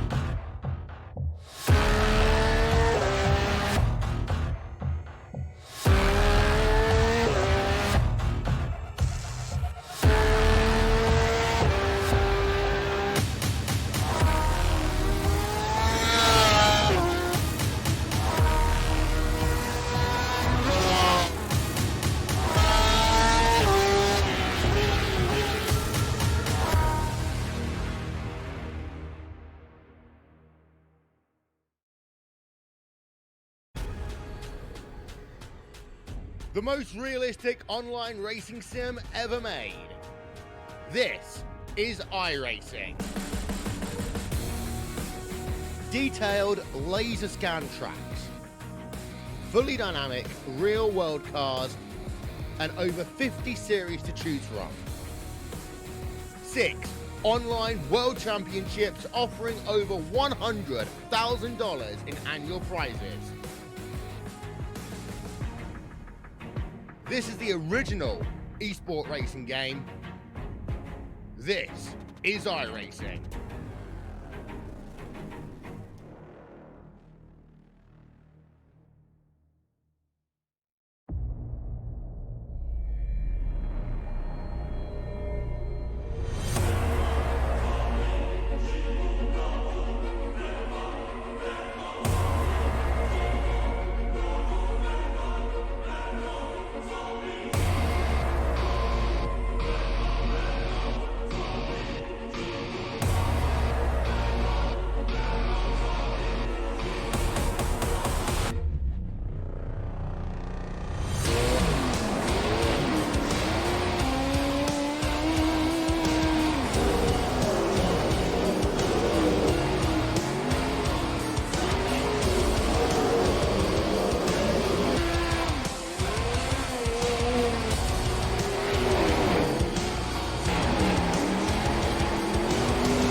Welcome back to the iRacing Esports Network and the Apex Racing League TCR Winter Series. We're here on the Phillip Island circuit in Australia. Andrew Woodhouse, Adam Bath, and Sam Coomer join you for the final time this evening. And well, so far, Adam, it has been a very good evening for the ARL TCR. Definitely has. Good evening. Yeah, we've not got long to go before we're on the grid for the final race of the day. The warm-up session has provided some excitement, I must admit. Just watching it during the commercial break, but that all counts for nothing. And we are on the grid and getting set for the final race of the day. Sven Glatzel, by the way, is starting in last, so he's going to be at the back of the grid after his. Must be a legitimate DQ then. After driving the wrong way on the slowing down lap. Really, yeah. Adam Hadfield starts on pole position then. Lee Berridge in second. That's going to be interesting. He returns to the series and is going to be starting on the front row. Martin Sampson third, then Ben Palmer. Then it's Andrew Whitehead fifth, Rusty Laidler sixth.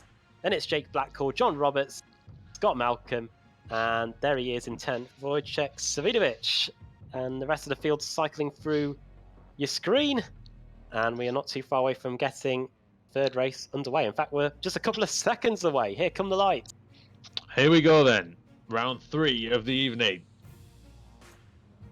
It's underway now as the lights are off. The race is on. Good start by Hadfield. Good start by Martin Sampson as well. It was anyway, but Palmer's been an absolute rocket of a start. From P4, he's going to be up into second place straight away. Brilliant stuff. Lee Berridge hasn't made the best of starts. He's lost 4 positions going into turn 2. You can just about make him out there. Oh, and he nearly collides with the KRO car. That was Jake Blackall. Yeah, very close there. Blackall's had a decent meeting. He doesn't want to take a beating in this third race of the day. Into the hairpin for the first time. Hadfield took a big wide line. He was being cautious. What's happened to Blackall? Blackall! And Sampson. Oh, there he is. Blackall's off. Martin Sampson's off as well. Oh, wheel to wheel. Oh, Ben Palmer, the race leader. Is he still in the lead? I saw him off the circuit. Has he come back on in the lead? Yes, he has. Well, phew. For a moment there, it looked like the Sim Sports Racing USA car was off for a wild ride. And one hit driver who is, it's Chris Wood. Oh no, Palmer's off this time. Ben Palmer definitely has lost the race lead. Sim Sports Racing USA car was in front, but he's definitely not there anymore. Yeah, that's very unfortunate for Palmer. Oh, and this is Dan Kraft going round the outside of the hairpin. One of the boosted cars was off at the top of the hill at Lukey Heights with him. It might have been him, not too sure. But anyway, fight for the lead. Lee Berridge versus Savidovic. There we go then. This is a battle that would have taken place a couple of seasons ago. Berridge and Savidovic. It's the reigning champion who takes the lead.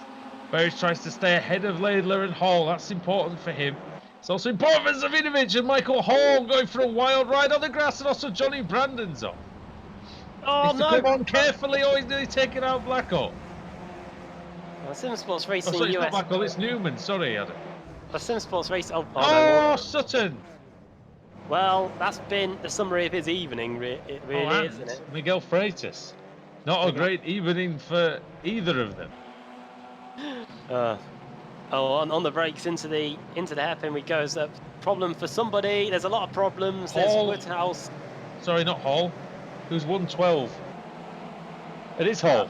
Yeah, Michael Hall and Mark Woodhouse. Michael Hall. Off at Honda.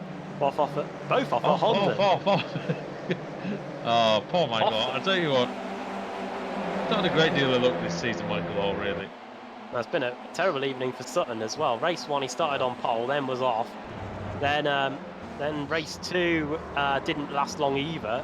He finished last in that, and here we are in race 3, and he's been put in the gravel. Cedric's making moves. The $1 million moves. Not inside of MG, not quite. We would have to say happy Thanksgiving as well to everyone in the USA today. I hope you're Hope you're doing better than the Detroit Lions did earlier on, for goodness sake. Oh, what's that? That's Whitehead. That wasn't his own teammate, was it? Andrew It might have been, Whitehead. it might have been Cunniff, actually, that he collided with. Off. Well, oh, that's not in the spirit. Adam's very happy, incidentally, because the Houston Texans are doing quite well this season. For a change. As the, very wide for Jamie Rushworth. I think the lack of competition in the division doesn't help. Probably helps. Not that I support Andrew Luck getting a career-ending injury, or retiring or whatever. Anyway, 3 wide nearly for 21st, 22nd. Oh, good. Oh my goodness, it's Hedgecock. Good Lord, what is happening here? It's Hedgecock going off at... off! It's Blake, Michael Blake, who was doing very well in the Pro-Am category earlier. That's the Immortal Smile Time car that we could see in the foreground of the shot. Oh, they're nearly 3 wide going into left-hander, dear me. Oh, goodness me, it's breaking down here.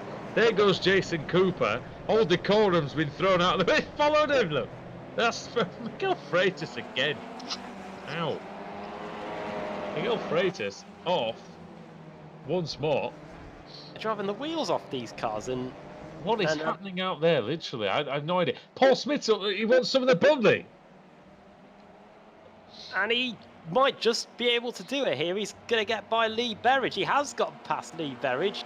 And Paul Smith, who I believe is doing a Thanksgiving stream for this, is up into the podium positions. Next up on the list is Rusty Laidler, but he's 2 seconds on the road. The next man in front of him is Le Champion, Wojciech Swinovich.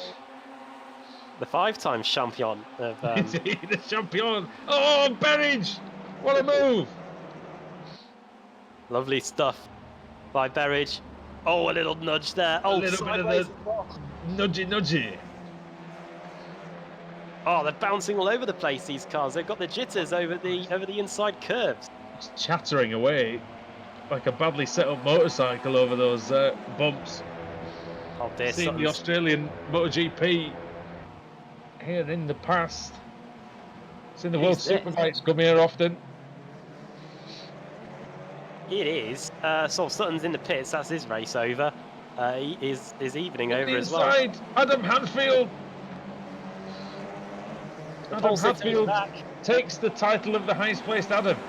Oh, there you go. It might be the only one actually tonight. Might be the only one in the race. We got Hedgecock. We got 2 Adams. Oh, there he is. Well, he's well off, isn't he? Hedgecock. In this one.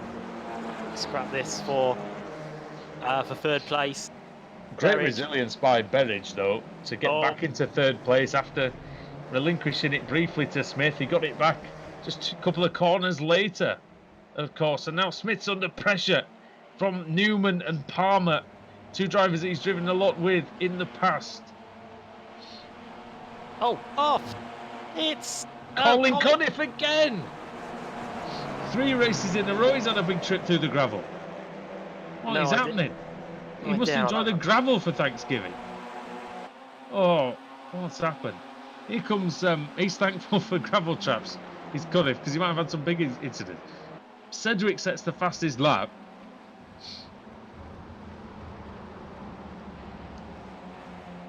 There's been a few turkeys out there tonight, haven't there? Oh, dear. Dear me. It's all good fun, chaps. It's all good fun. Rich Warmingham's having a good run again. He's up 4 places from where he started. He's up in 15th place. He has just relinquished 14th to Dave Baker, mind you. Still a good run for the XPR car. That's Smith fighting with Newman over P6. Now it's fighting with Foggy over P7. Foggy is a man on a mission. He's gained 19 places in this 3rd and final race. Then he's going to just about get past Paul Smith. So that is Foggy up into 7th, Paul Smith down to 8th, and Jack Sedgwick isn't too far away from these guys either. He's getting 21 places. Yeah, it's been good stuff by Jack Sedgwick. Nico Foggy as well, up 19 places from where he started. Sedgwick with the fastest lap on the last lap. Oh, what's happened to Lee Berridge? He's off at MG. It's not what he would have wanted at MG. Not at all. Oh, and then Rushworth gets a bit balked as he tries to attack Warmingham. What's happened to Baker? Oh no! David Baker, he must have gone on the grass. Oh, and the boosted car! The boosted car just it was almost a hospital pass. I think Van Rijn almost got pushed into a slower car. And Pete Newman's off the track. Pete Newman. Oh, that's the exit of turn 1. Knight Rider Motorsports. It's not been a great one for them. No, they might as well get in the sea. It's only over there. Pete Newman hasn't had the best race meetings today, that's for sure. Well, that's it. Anyway, don't Pete Newman, don't get in the sea. Around the outside goes Lee Berridge. He's on the comeback trail, going on the inside. And well, he might see. He might see what he can see off the track again. Oh, I think he's parking it. He's had enough, hasn't he? Something wrong with the car. Yeah. That's the only explanation, really. Something wrong with the Knight Rider Motorsports car. It's easy for me to say, isn't it? Dear me. Paul Smith. Smith an adventurous line, shall we say, through Lukey Heights and into MG. Sedgwick up into 6th place for Apex Racing. Foggy and Palmer having a ding dong. Chris Woods crashed apparently.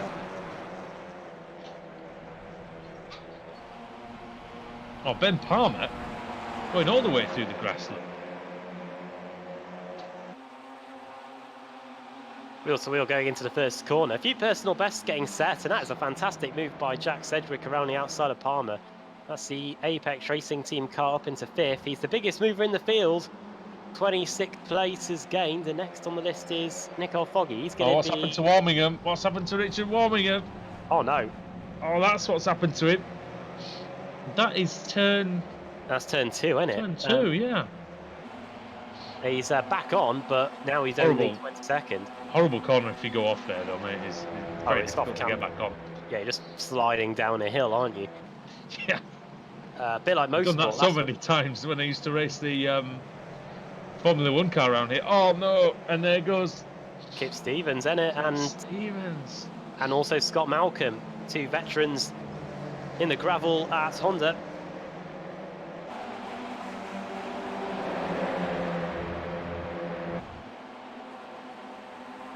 Svidovic's lead is 1.9 now.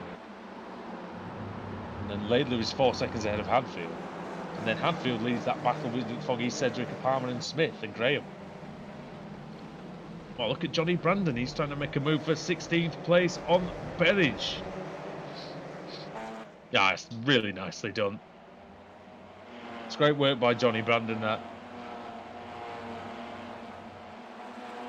I will say, Adam, it's been well driven tonight in general in terms of the wheel-to-wheel racing. Most of the mistakes we've seen have been from just driver error and going off. It's a track that really does punish you if you do make a mistake, which is something that we do like to see. Of course, many of the tracks have loads of tarmac runoff areas. This track certainly doesn't, but at least when it was scanned, I think nowadays we do have a bit more tarmac runoff area here than what we have here. But nonetheless, it's still been a terrific evening, and we've still got 7.5 minutes to go as here comes Baker on the comeback trail. That is Michael Hall. That has been very good evening, yeah. Yes. We're not going to be able to say that for many more days, I think, judging from the rate he's going. We might be able to commandeer the joke. after it, you never know. Brandon on Hall. Oh, Warmingham's crashed and Cunniff's crashed. He's in the gravel again. Dropping down the order again as well. Oh, Cunniff. He's just had too close a relationship with that gravel, I'm afraid. Spitting stones by the end of this. Yeah, even Charlie Dimmock didn't have as close a relationship with the gravel as Colin Cunniff had tonight. Dear me.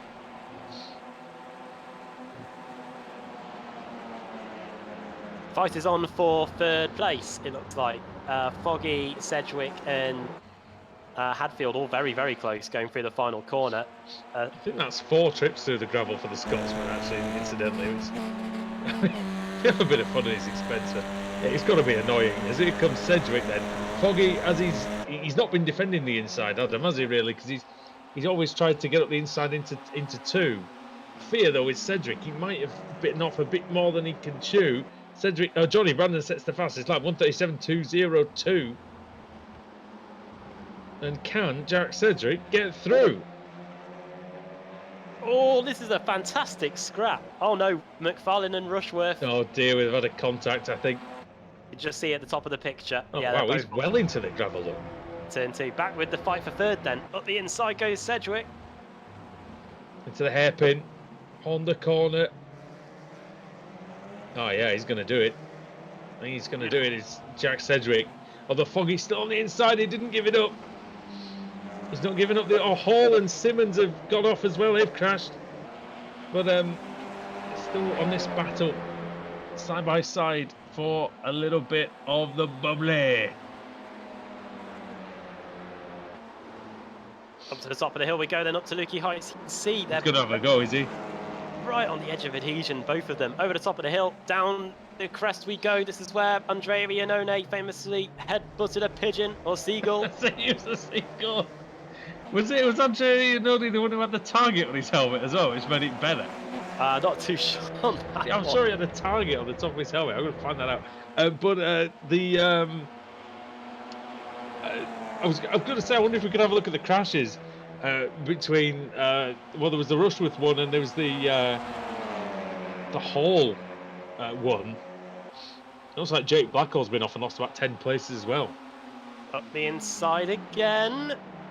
This time it's going to be Cedric around the outside. It was Foggy in that position a lap ago, and he was able to just about hang on, but it looks like the Apex Racing team car is through by quite some distance. Look at that, that's Adam Hadfield straight up the inside. He's up into fourth. Oh, brilliant stuff by Hadfield. Yeah, he does have a target on his helmet, Andrea, don't he? Oh, dear, that made it even better. It didn't make it any better for the bird. I wouldn't imagine so. But they forget things after 3 seconds, don't they? Or is that fish? That's goldfish, isn't it? He did do a tribute helmet with a seagull on it in the following race, I think, which is quite good. I did see just really off topic here that that Haas's F1 team were filming some Gunter Steiner stuff for the Drive to Survive season today. I hope they had like absolutely hours of footage. That man is a genius. Well, they need to have the bleep machine. Well, they don't do the bleeps on that. Sky usually have to have the bleep machine ready for him. Oh, what's happened to? Oh dear. Palmer went very sideways there. he was a one-time race leader at one point. Was Ben Palmer, now in 6th place. Still on for a strong result as things stand. He got a fantastic start, and sadly it's not gone massively to plan for him since. However, it's not a disgrace being behind the 5 drivers that he is behind. Tell you what, Rusty Laidler as well, since he's come back into the series, he's not really shown that pace in qualifying or anything, but certainly in the races he's shown to be very, very strong, especially in these reverse grid efforts. And here he is in 2nd place with a 1.9 second. Weeks ago, didn't he? Yeah, and he's got a healthy advantage over Sedgwick, who's gained 28 places, by the way. So too has Sven Glatzel, considering he started right at the back after his post-race moment of madness, really. Yeah, been a terrific run by him. Really, it just could have been a little bit better, couldn't it? I know his starting position would have been fantastic, but it certainly would have been a bit better if he hadn't got disqualified. There's a lesson to be learned there, isn't there? But I'm sure he still had a fantastic drive to 2nd place, which unfortunately now won't count. Do you reckon these guys are going to catch Laidler by the time we get to the end? They are lapping a second quicker. What is he? He's 1.5. Yeah, maybe. Yeah, although on the last lap, yeah, we'll see what this lap time is. But you can see most of the laps it's been under a second, so. Unfortunately for him, we're going to have 2 laps to go here because Wojciech is so far ahead. He's already started the penultimate lap, so there's going to be 2 more tours of this circuit for Laidler if he wants to hold on to 2nd place. Here is the race leader. What was it this time? just quickly between Layla and Cedric. It was 9/10 of a second. So yeah, they probably will catch him, but Catching is one thing, it is with Rusty. especially if you've been in second place for so long. I know the feeling. Rusty is not an easy one to overtake. I'll say that. Paul Smith, by the way, he was sliding down the order a bit earlier on, but he's settled in 7th place. He's looking good.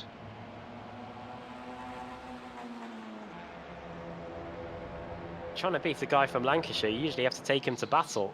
Hence the War of the Roses. Up the inside into Honda goes Paul Smith. He's on the white side of the divide. Yeah. The White Rose of Yorkshire. Laidler is from Lancashire. I've got that right. Yeah, is he not from? No, I'm gonna sound like an idiot. Is he not from the northeast way? God, I'm thinking of Drake, aren't I? Oh wait, he might be Carlisle. He might be Carlisle way. I genuinely don't know. See if we can find out. Yeah, throw that point out the window that I've just, because it might not be true. Anyway, Wojciech Savinovic coming Fake news. Sleepy eyes, Adam Bath of fake TV coming through the final corner. He's going to be starting the final lap here, and He might got not much of an advantage. could have a Sven Glatzel style spin at Honda hairpin and still carry on and be in the lead. He's that far ahead, but the fight for second place has arrived. It's Layla versus Sedgwick, and Layla's from Carlisle, so it's not a million miles away, I guess. From at least you were on the right side of the country for this one. Now, West Coast Main Line on the train. that's the one. David Van Brooks had a crash somewhere as well. And yeah, Woodhouse and Rushworth. Oh my word! Trying to get in the car with him at this point. Got a bit spicy, didn't it, that one? Oh! It gets a little bit hotter there as the two connect going through the final part of turn 2. Jack Sedgwick is through in second place, so that move is done. Meanwhile, the fight for spots in the top 10 is up for grabs. Rob Graham, who's had a pretty solid evening, is duking it out on the exit of Siberia with John Roberts. He's also had the race through. He's had a terrific race, a good race meeting, Rob Graham. We know he's got the talent. He can't always put it together, but a man who can often put it together, and for the first time this season, really looked like his old self out there tonight. Wojciech Savinovic, 5 times champion. He's going to come home, and he's going to take race 3 of the day here at Phillip Island. Brilliant, brilliant performance. He's back where he belongs, and that is on the top step of the podium. Tremendous stuff. Wojciech Savinovic and Jack Sedgwick brings it home for Apex Racing 1-2. Laidler in 3rd, Foggy 4th. And Hadfield in 5th. It's going to be very close between Graham and Baker, and it's just going to be the Scotsman. Look at that, 3 wide across the line. That's Simmons, that's Malcolm. Oh, separated by just a tenth. Those 3 drivers there in the fight for 18th, 19th, 20th, and 21st. Brilliant finish by them. And Van Broek and Blake are very close together as well. They've finished. They have. I think everyone's finished actually. But yeah, Wojciech, just how good is it, Adam? Just how good is it for him, and what a boost is it going to give him? You know, going into the next season, to know that he now can put together 3 races like this, you know, and the qualifying as well, because that's been the issue. He struggled to get into the top 10 in the first sort of 6 to 7 weeks, and that's what really scuppered the early part of the season, because he was in the dangerous area of the field, wasn't he? Yeah, Cream Ride always rises to the top in this series, and yeah, Wojciech Savinovic has been getting better over the last few weeks. Things didn't start out too well, but yeah, they are starting to come good now. Not too sure on the rules of the showdown. He's definitely outside of the top 10, but will his amount of victories help him in terms of getting in on potentially a wild card? We'll have to see on that, because next week is the final. Sorry, we have an off week next week, but after that, we're at Montreal, I think, for the for the final round of the regular season. So after that, it's going to be. We've already been there, haven't we? Not too sure where we are in 2 weeks' time, but that will be the final race meeting of the regular season. We're at Monza. There we go. Oh no, we're at the Glen. Wow. Actually, we're actually at Watkins Glen. More fake news. Monza's the first round of the showdown. So the final regular season round in 2 weeks' time. Here on the iRacing Esports Network. Let's take you through the final results then for race 3. Wojciech Savidovic with the win over Jack Sedgwick by nearly 6 seconds. Brilliant performance by the reigning champion. Cars 1 and 2, positions 1 and 2. Rusty Laidler in third, winning the AM category and winning it by a good 6.5 seconds, which is tremendous for Laidler and great for KRM, who've had a pretty tough night, to be honest. Nicole Foggy in fourth, Adam Hatfield fifth, sixth for Ben Palmer, Sven Glatzel in seventh, Paul Smith in P8, John Roberts ninth, Dan Craft 10th, Rob Graham in 11th, then David Baker in 12th, Johnny Brandon in 13th, Ross McFarlane 14th, and Lee Berridge in P15, Kip Stevens in 16th place for Automatic No Kill, and then Rich Warmingham in 17th, George Simmons 18th, 19th for Pete Harrod, then Scott Malcolm behind him in 20th, Jason Cooper was 21st, and Lars Van Rijn in 22nd. Colin Cunniff 23rd. We saw what happened to him this evening. It wasn't a tremendous one for him. Jamie Rushworth had a crash in that race as well, 24th. Matt Woodhouse 25th. Miguel Freitas 26th. Had some excursions throughout the night. Chris Wood in 27th. Adam Hedgecock 28th. And then in 29th place was David Van Broek, who never really recaptured the magic from race 1. Michael Blake in 30th, Jake Blackall 31st, Sean Gardner 32nd, Simon Fielding 33rd, then Martin Sampson, then Michael Hall, Andrew Whitehead, Pete Newman, and last place belongs to Ash Sutton. There we go. It's not often we see that. Yeah, it all started badly when we came on air, really. He got pole position, we came on air. Then it was a 1-2 for CQR, and then that went down the pan pretty quickly. It was Sutton that didn't get the best of starts. And then he was off after colliding with Jack Sedgwick. And then race 2 retired, and same thing happened in race 3. So hopefully he'll be back in 2 weeks. Good news about his drive in the BTCC, by the way. He signed on to partner Aidan Moffat at Mercedes for next year. Laser Tools. Laser Tools in the thing. They are driving the Infinity. The Infinity. Oh, the Infinity. Q50 or whatever it is.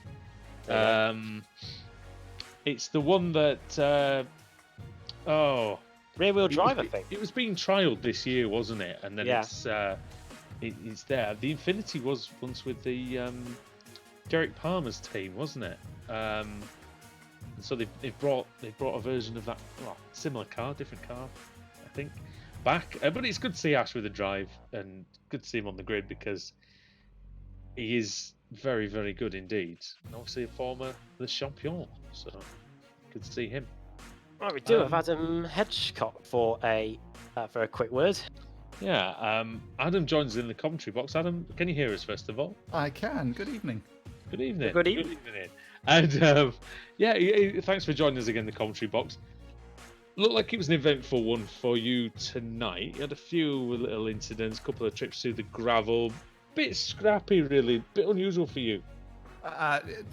This track is not one that I go well at. Historically, whenever we've come here, whether it's in the Kia or in the Jetta before, I always struggle here. Always have done. Probably always will do. Which is, it is what it is. If you have one track in a season that you know you're going to struggle at, then you're doing well, I guess, as long as it's not more than that. We're just looking at your start here then, and not many scarier places to be than in the middle of this pack here at Phillip Island, going through the first couple of corners, because everyone just concertinas together, and so many drivers sort of running wide and coming back on and things like that. How did you approach the first couple of laps? With this car, you guys know, you've driven it as well. The first couple of laps are scary enough when you're on your own in the car with the understeer. A lot of understeer, yeah.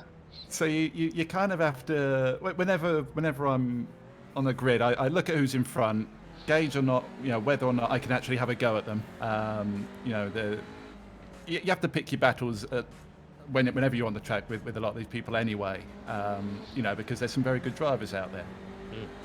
So you just have to weigh it up. Like, you know, shall I hold it around the outside and risk someone understeering into me? Or shall I try and find a little gap and run the risk of maybe cutting someone's nose off?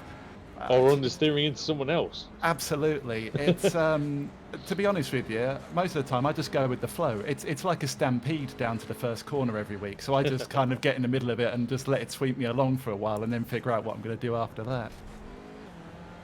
So 2-week break then, back in a couple of weeks' time then for the final round of the regular season.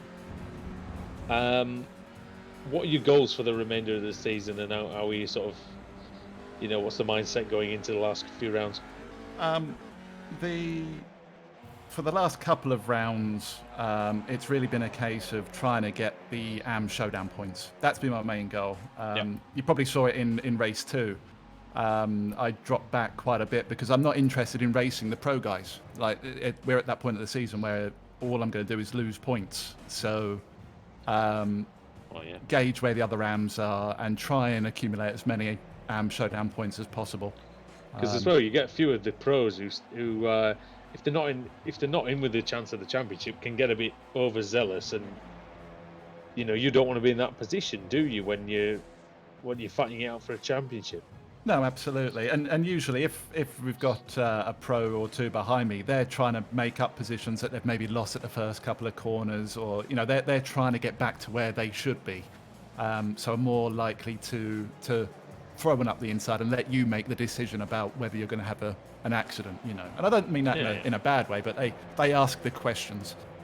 So yeah, at this moment in time, I'm not worried about them. They can go and do whatever they want to do. I'm more focused on the other AMs that are around me. In terms of the evening for the team then, Boosted Motorsport, there were a couple of races where you had a few cars at the front, actually, race 2 especially. How was that for the team? Did they enjoy it? Yeah, I think everyone's had a blast tonight, both motorsport and sim sport, and our new independent Lee Berridge. He come back and put in a stellar shift as well. Ted hasn't been around much, come in, put in a stellar shift. David, as we just see him going 1. off on the screen actually, as you say that about him. No, well, he had fun while doing it. He doesn't have as much experience in this car, does he, as he had in the Kia? So no, but again, in race 2, he was absolutely mega. He done a job for the team. He knew that he would be struggling to keep up with the rest of us, so he just defended like his life depended on it, and tried to give us as much gap as he possibly could. It was an amazing job. And again, David in race 1 qualifying 4th, 5th, I think. I think it was 6th, yeah. Oh, there we go. Yeah, and then brought it home sort of in a similar position, which is just, you know, that's mega, absolutely mega. Yeah, that's brilliant. How good is it to see Simon Field up there as well? It's been a while for him. It's great. It's funny whenever we talk about Simon with someone who's not in the team. They're like, oh, you know, it's Pro Series royalty. You know, I think a lot of people are happy to see him back. And yeah, again, race 2 we were running together, and yeah, we had a right old laugh. Was it lap 3 when Sven and I forget who was chasing him down, both spun themselves at the hairpin? Simmons, wasn't it? Was it? Race 2? Yeah, there was the front 2 turn themselves at the hairpin, and yeah, Simon's right behind me. It's like, come on, let's go, and I'm wheel spinning the life out of tyres. You know, yeah, it's great laugh. Everyone in the team, such a pleasure to race with. And always a pleasure to have you in the commentary box, Adam. You.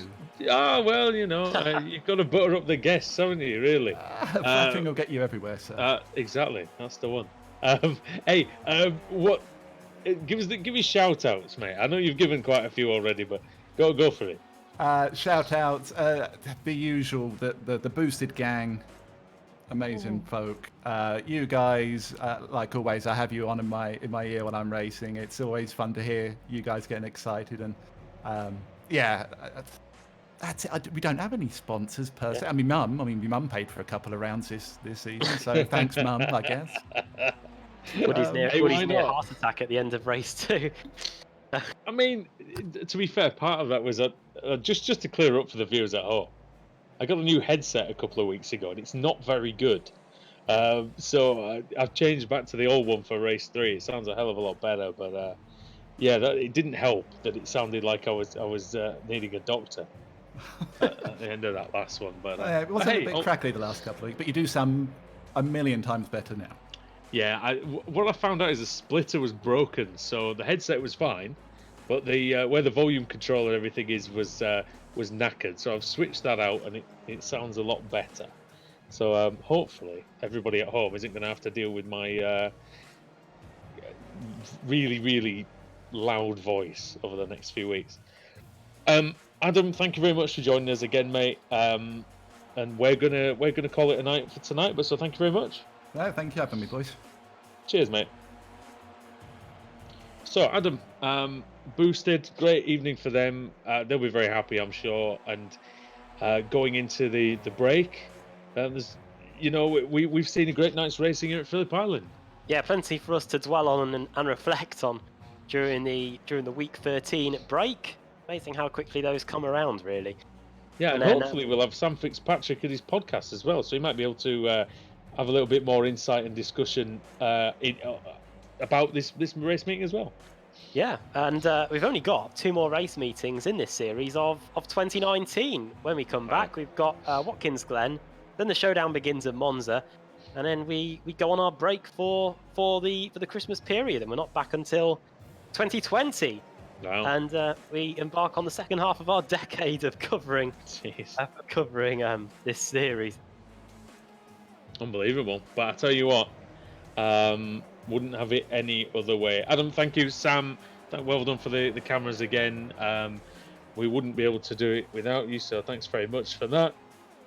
And yeah, on to the break then, and we hope everybody has a good couple of weeks. Happy Thanksgiving again to those in America. Have a great evening. Have a little bit of the bubbly. Go on, you want to. And we'll see you guys in 2 weeks' time here on the iRacing Esports Network. Good night.